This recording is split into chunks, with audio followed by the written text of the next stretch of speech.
Sungguh-sungguh Allah sangat ridho ketika seorang hamba itu makan ketika sesuap nasi dia muji Allah, ketika minum seteguk nasi dia muji Allah. Itu kalau orang diridhoni Allah itu wali betul. Itu untuk jadi wali itu gampang. Kamu makan ridho, kamu nginjak buminya Allah ridho seneng, kamu hidup keseharian aman seneng.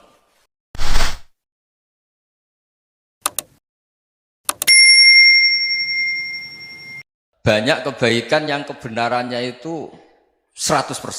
Tidak punya efek samping ke pihak lain, ke kelompok lain, ke komunitas lain. Yaitu tadi misalnya Anda makan, dan itu murah sekali, hanya butuh satu piring. Setiap punyaan kamu muji Allah, setiap minum kamu muji Allah. Itu redaksinya Rasulullah SAW disebut Allah sangat ridho ketika seorang hamba makan, kemudian dia memuji Allah. Atau minum, kemudian dia muji Allah. Logikanya gampang, negara seperti ini yang kamu harapkan bentuknya kayak apa, mertua, ipar, komunitas, tetangga, itu nyata terjadi itu kan belum pasti. Sementara yang mesti terjadi adalah kamu butuh makan, kalau tidak mati. Butuh minum, kalau tidak mati. Butuh bumi yang nyaman ditempati, kalau tidak kita juga mati.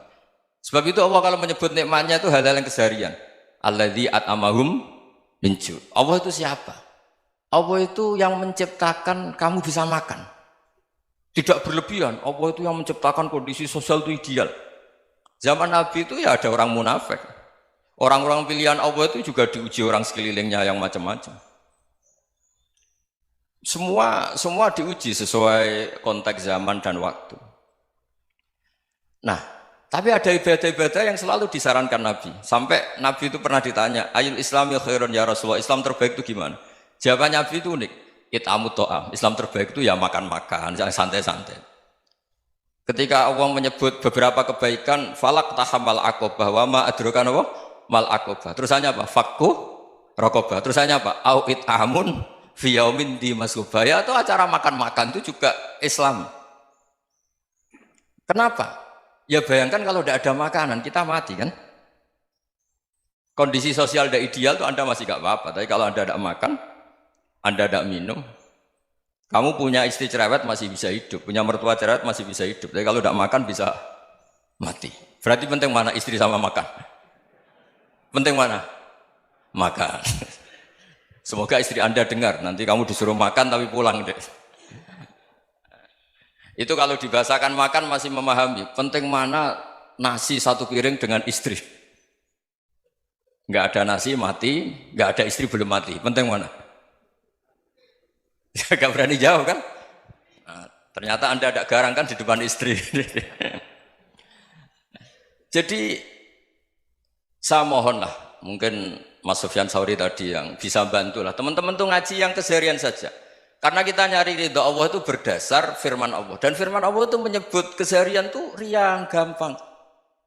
Yaitu tadi misalnya wa min ayatihi manamukum billaili wan nahar. Termasuk ayat-ayat Allah itu kamu tidur. Maka dulu itu ada guyonan, ada tokoh Mu'tazilah, kelompok dalam Islam yang berpikir manusia itu bisa menentukan ikhtiarnya sendiri. Karena saya bisa duduk, ingin berdiri, berdiri. Karena kelompok ini nggak terima kalau semua kehendak Allah, nanti bagaimana kalau semua kehendak Allah kok ada hisab ya, ada sanksi. Lucunya itu, dia akhirnya, ini cerita ya, mencintai seorang perempuan, cantik sekali. Dan itu dia menjadi ahli sunnah itu oleh hal-hal yang sepele. Karena istrinya cantik, ya namanya suami istri itu hubungan intim. Terus ditanya, Mas, masih ingin lagi? Masih. Silahkan diulang lagi. Wah ya tidak bisa. Katanya manusia bisa menentukan yang diinginkan. Itu tobat itu. Itu nggak bisa ditobatkan Mas Sufyan Ats-Tsauri. Orang cantik yang mudah nobatkan orang itu orang cantik. Segampang itu. Akhirnya kita tahu, makanya kalau dalam kitab hikam itu disebut al-aqil mayyakul madza yaf'alu wa hubi wal ghafil mayyakul madza af'al. Orang yang punya akal karena sadar ini wilayah Allah, semua milik Tuhan. Itu dia tiap hari berpikir, besok Allah akan melakukan apa terhadap dunia ini. Kamu merencanakan suatu mau plesir, ternyata gempa. Mau wisata ke Rusia, ternyata perang. Kamu tidak pernah tahu apa yang akan terjadi besok. Wa ma tadri nafsum madza taksibu ghadan. Tapi anda semua kita ini sering punya jadwal permanen. Makanya saya kalau diundang siapa saja, sana takdir. Yang jelas Gus ini acara penting. Ya masih acara penting nak pangeran ngersakno piye? Kok ape dadi pangeran? Kamu kok mau jadi Tuhan? Itu kadang ya kiai. Penting Gus acara ini jenengan harus memastikan bisa. Loh kamu itu yang ngajarin tauhid, sesuatu itu biadillah kok bilang-bilang apa pasti. Kalau maksa terus tak tobatkan kamu kata saya itu. Ya kalau gitu Gus bilang insya Allah. Wah itu hati saya, fisik saya, roh saya sudah bilang insya Allah. Tidak usah kamu latih kata saya.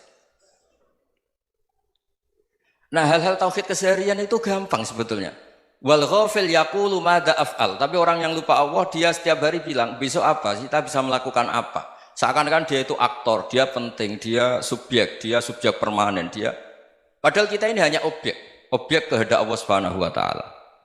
Karena kita yakin sesuatu yang terjadi di alam raya ini kita tidak bisa apa-apa. Makanya saya sering ngaji, sering bilang saya. Ketika Anda mensifati Allah, dia yang menghidupkan. Sudah itu tanamkan, sehingga ketika kita mati, santai saja. Kenapa santai? Allah punya cara menghidupkan kita. Zaman kita hidup juga gak tahu caranya ngelola jantung, ngelola paru-paru. Kamu juga gak tahu ngelola oksigen yang tidak beracun, tidak ngandung polusi. Tahu-tahu hidup. Gak ingin tua ya tahu-tahu tua, gak ingin mati tahu-tahu mati. Selama ini kita hidup juga gak tahu apa-apa sebetulnya. Hanya gaya tok, punya jadwal, punya planning. Kalau kamu bisa menentukan pilihan Anda, pasti Anda istrinya cantik, 4 neriman semua, kona'ah semua. Nyatanya enggak kan? Ada 1 jelek, cerewet. Oh itu kan, nyatanya enggak bisa apa-apa Anda kan? Dan kamu bawa mati lagi. Itu kan, istri Anda juga gitu, punya keinginan, punya suami yang ganteng, yang jabat, yang neriman, yang enggak poligami. Ya enggak kesampaian juga. Kalau kita ngitung tingkat kegagalan kita itu gagal terus. Ya kan? Nah, terus ingat Allah. Madza yaf'alu wa bi. Orang yang punya akal selalu berpikir Allah itu menghendaki apa terhadap saya. Loh sama-sama orang melihat orang yang serius. Itu kata Anda itu pemikir berat, serius. Senang punya tokoh yang merengut karena kamu anggap serius. Tapi sebagian orang anggap orang yang serius itu wong merengut, wong masam, wong muka kok ditekuk. Jadi sama itu hati ya muqallibal qulub tsabbit qalbi ala dini, karena kita enggak tahu cara berpikir kita tentang orang lain, tentang sekeliling kita. Misalnya kita orang baik yang jenis ngrumat fakir miskin. Ada orang bangun masjid mewah itu janggal. Apa artinya masjid mewah kalau banyak orang kelaparan? Tapi kalau yang jenis pendidikan apa artinya masjid mewah kalau tidak bisa ngaji? Nanti yang jenis infrastruktur apa artinya ini kalau semuanya punya sudut pandang yang berbeda-beda. Dan Islam mengapresiasi semua kebaikan. Tapi katakan semua kebaikan itu adalah kehendak Allah Subhanahu wa taala. Karena apapun baik Anda itu pakai fasilitas yang diberikan oleh Allah Subhanahu